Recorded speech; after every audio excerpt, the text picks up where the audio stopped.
அனைவருக்கும் வணக்கம். நாம் அகப்பே சித்தர் என்கிற மகத்தான சித்தர் ஒருமகனார் பாடியருளிய ஞானப்பாடல்களை பார்த்து கொண்டிருக்கிறோம். கடந்த பதிவிலே சரியை, கிரியை, யோகம் ஆகியவை அடிப்படை தொடக்க புள்ளிகள் மாத்திரமே.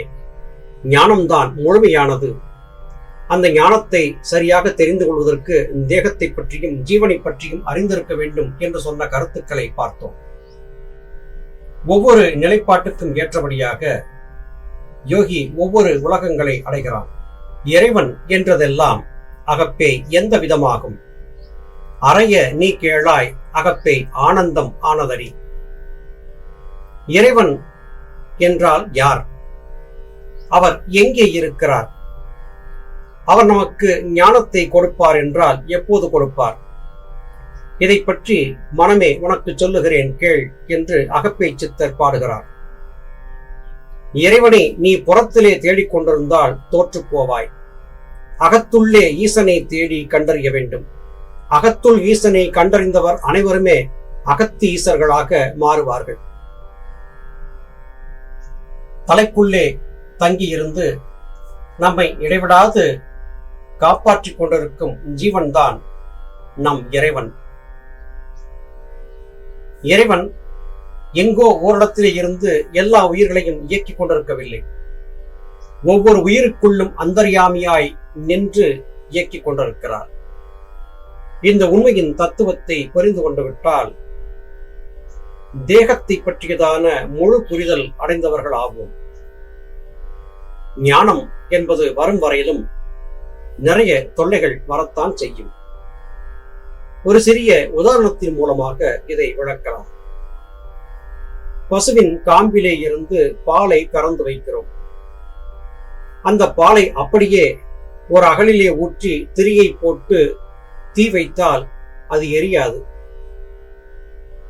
ஆனால் அந்த பாலை முறைப்படி காய்ச்சி புளிக்க வைத்து புளித்த அந்த பாலிலிருந்து வந்த தயிரை கடைந்து அதிலிருந்து வெண்ணெயை பிரித்தெடுத்து அந்த வெண்ணெயை மறுபடியும் உருக்கி நெய்யாக்கி அகலிலே விட்டு தெரி போட்டு தீபமாக ஏற்றும் போது அது அழகாக எரிகிறது.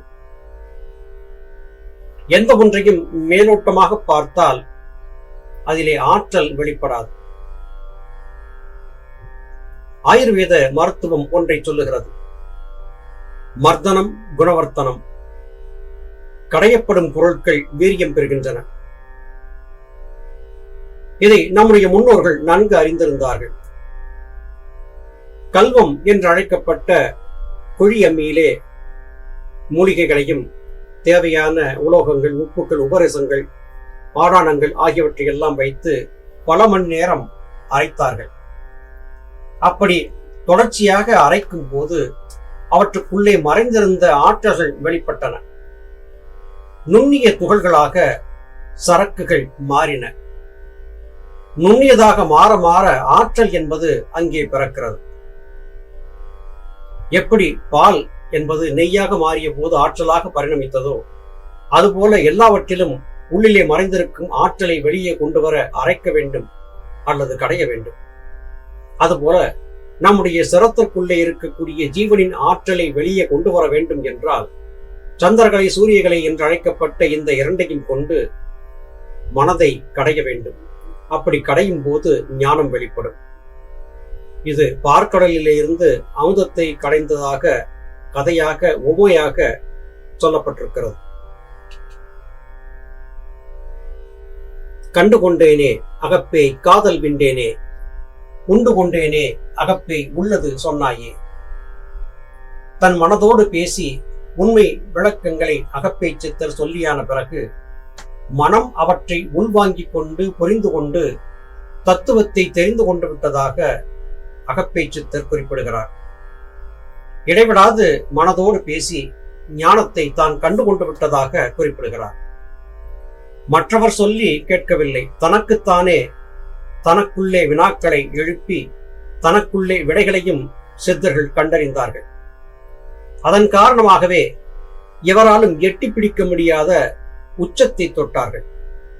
ஆனால் இன்றைய உலக வாழ்க்கையிலே சாதாரண விடயத்திற்கு கூட விளக்கம் தேடி பலரை நாடி செல்லக்கூடிய நிலை இருக்கிறது. சொந்த புத்தி என்பதை பயன்படுத்தாமலே பலரும் பயணித்துக் கொண்டிருக்கிறார்கள்.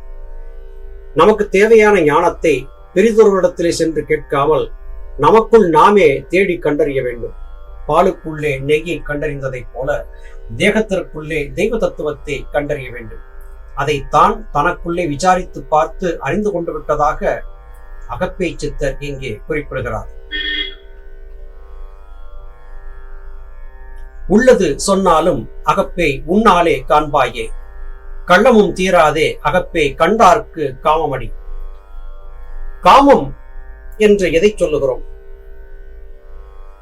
இன்பத்தை தேடி அடைந்து கொண்டிருக்கும் மனிதன் எவையெல்லாம் தனக்கு முழுமையான இன்பத்தை தரும் என்று கருதி அதிலே ஆழ்ந்து மூழ்கி போகிறானோ அது எல்லாமே காமம் என்கிற வகையிலே வரும்.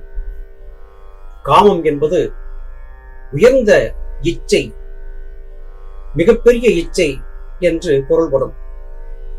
இச்சையிலே கிடைக்கும் இன்பம் இரண்டு வகையானது. ஒன்று சிற்றின்பம், மற்றது பேரின்பம். பொதுவாக சிற்றின்பத்தின் மூலமாக, ஆண் பெண் சேர்க்கையின் மூலமாக ஒருவன் அடையக்கூடிய ஆனந்தத்தை காமம் என்று குறிப்பிடுகிறார்கள். உண்மையிலேயே காமம் என்கிற சொல் ஆண் பெண் சேர்க்கையை மாத்திரம் சொல்வதில்லை. காமம் என்று சொன்னாலே ஆழ்ந்த இன்பத்தை துய்த்தல் என்று பொருள் கொடுக்கும். கற்றாரை கற்றாரே காமுறுவர் என்றெல்லாம் நம்முடைய முன்னோர்கள் சொல்லுகிறார்கள். காமுறுதல் என்றால் உயர்ந்த நிலையிலே ஆனந்தமாக சேர்ந்திருத்தல் என்று பொருளாகும். இங்கே காமத்தை பற்றி அகப்பை சித்தர் குறிப்பிடுகிறார். உலகியல் சார்ந்த காமத்தை விட்டுவிடு, ஆத்மாவோடான உன்னுடைய காதலை நிலைநிறுத்த முயற்சி செய் என்று குறிப்பிடுகிறார். நான் உள்ளதை சொன்னாலும் கூட பல வேளைகளிலே நீ ஏற்க மறுக்கிறாய். மனமே, நான் சொல்வதை கேள். உனக்குள்ளேதான் ஞானம் இருக்கிறது. உயர்ந்து நின்றால் அந்த ஞானத்தை முழுமையாக நீ காண்பாய். அதிலே எனக்கும் பங்கு கொடுப்பாய். எனவே குழப்பத்தை நீங்கி சரியான பாதையிலே பயணிக்க பழகு என்று மனதோடு இதமாக பேசுகிறார் அகப்பை சித்தர். அறிந்து நின்றாலும் அகப்பை அஞ்சார்கள் சொன்னேனே, புரிந்த வல்வினையும் அகப்பே போகாதே உன்னை விட்டு. யோக பயிற்சியிலே ஈடுபடக்கூடியவர்களுக்கு பொதுவாக ஒரு வினா வருவது வாடிக்கை.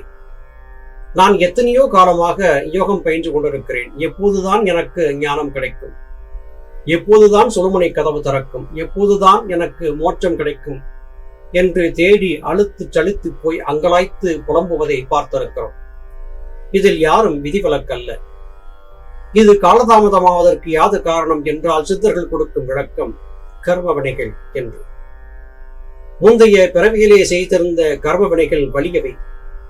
அத்தனை சுலபத்திலே அவை நம்மை விட்டு நீங்கி செல்ல மாட்டார். வலிமையான வினைகள் என்பதை குறிக்கும் விதமாக வல்வினைகள் என்று அகப்பை சித்தர் சொல்லுகிறார். ஆசை வயப்பட்டால் அது கர்ம வினையாக மாறும். ஆசை என்பதை அறவே விட்டொழிக்க வேண்டும். ஆசையே துன்பத்திற்கு காரணம். ஒரு உணவின் மீது ஆசை, ஒரு பொருளின் மீது ஆசை, ஒரு மங்கையின் மீது ஆசை. இப்படி ஆசை என்பது வளர வளர அது மேலும் மேலும் நம்முடைய கர்மவினை என்கிற பொதி மூட்டையை பெரிதாக்கி கொண்டே செல்லும். ஆசையை விட்டொழிக்க வேண்டும். ஆசையை தொடர்ந்து அனைத்து விதமான துன்பங்களும் நம்மை வந்து சேர்ந்துவிடும். காரணம், இவை வலிமையான வினைகள். இந்த வினைகள் எப்போது தீர்கின்றனவோ அப்போதுதான் முழுமையான ஞானம் என்பது நமக்கு கிடைக்கும். நீ இதை அறிந்து கொண்டாலும் அறிந்து கொள்ளாவிட்டாலும் உண்மை இதுதான். இதை பற்றி சொன்னாலும் தெரிந்து கொள்ளாத பலர் அச்சமே இல்லாமல் ஏதோ மனம் போன போக்கிலே வாழ்ந்து கொண்டிருக்கிறார்கள். என் மனமே, அவர்கள் போக்கை நீ கடைபிடித்து விடாதே. எங்கேயும் உன்னுடைய போக்கை போகவிட்டு அலைந்து கொண்டிருக்காதே. நான் சொல்வதை கேள். உனக்குள்ளே இருக்கும் ஜீவன்தான் நீ என்பதை புரிந்து கொள். ஜீவன் இல்லாது போனால் மனதிற்கு வேலை இல்லை. எனவே உன்னுடைய உற்பத்தி ஸ்தானமாகிய ஜீவனிலே சென்று சேருவதற்கான முயற்சியை நான் இடைவிடாது செய்து கொண்டிருக்கிறேன். எனக்கு உதவியாக இரு என்று அகப்பை சித்தர் இங்கே மனத்தோடு பேசுகிறார். நல்லது சகோதர சகோதரிகளே, மீண்டும் மற்றொரு காணொளி காட்சியிலே உங்களை சந்திக்கிறேன். அதுவரையில் நன்றி, வணக்கம்.